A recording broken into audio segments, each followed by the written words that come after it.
আমাদের জাতীয় ক্রিকেটের এবং অধিনায়ক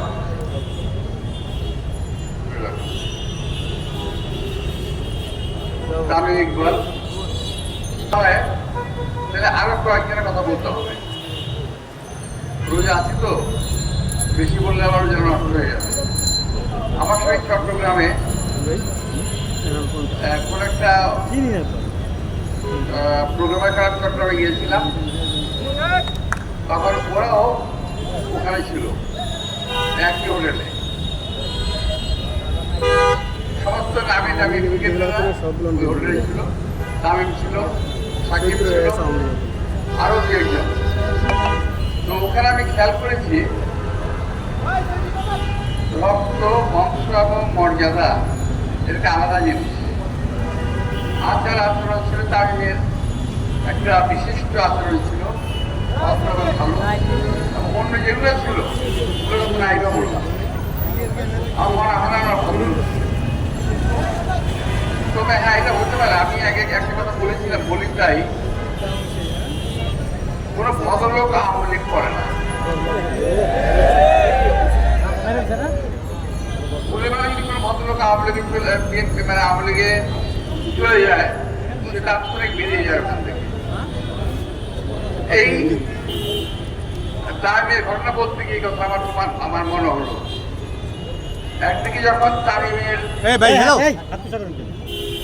এই দুর্ভাগ্যজনক সংবাদ পেপারে দেখলাম, পাশাপাশি আরেকজনের সংবাদ পেপারে দেখলাম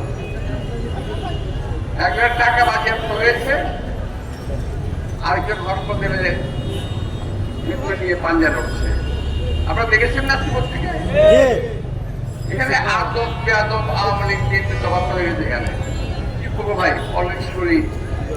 আমরা তো যেখানেই যাই পলিটিক্স বন্ধুরা খুঁজে পাই। তো আদব আর বেআদব একটা কথাই আছে, শেখ সাদির কবিতার একটা কথা আছে, বে আদব বে নসিব বা আদব বা নসিব। শেখ সাদির এই বড় একটি আদব কাদের উপরে একটি বড় কবিতা শেষ দুটি অংশ আমি পড়লাম, বে আদব বে নসিব বা আদব বা নসিব। অর্থাৎ যে লোকটা বেআদব তার তকদির খারাপ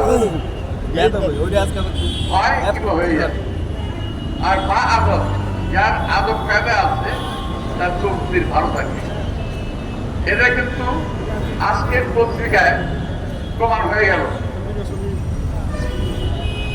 ছেলেরা বা আদব, আল্লাহ তাআলা তাকে মৃত্যুর কোল থেকে ফিরিয়ে এনেছেন।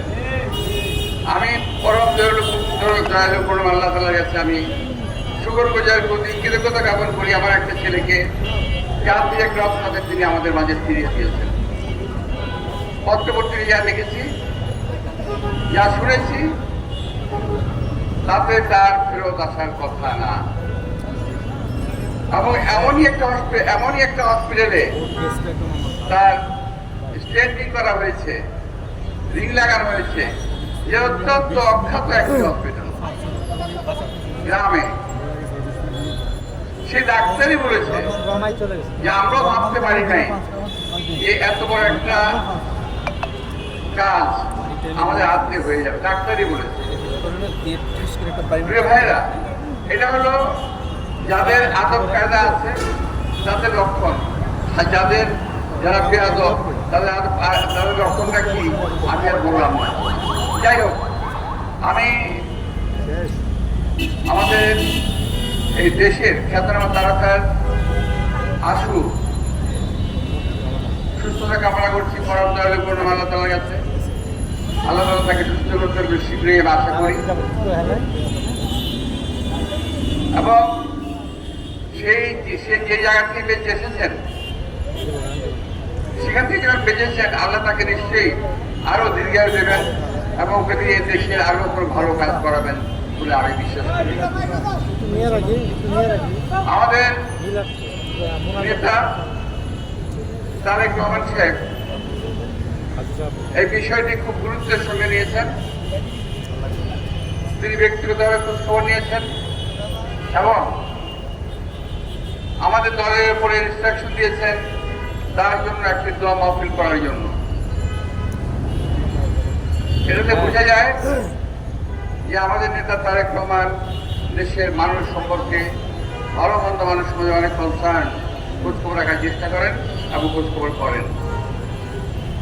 আমি এই ব্যাপারে আমাদের নেতা তারেক রহমান সাহেবকেও আন্তরিক শুভেচ্ছা এবং ধন্যবাদ জানাচ্ছি। প্রিয় ভাইরা, আমি আবারও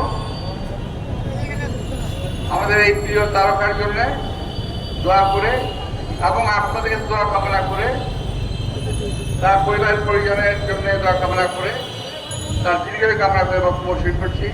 আল্লাহ হাফেজ। বাংলাদেশ জিন্দাবাদ।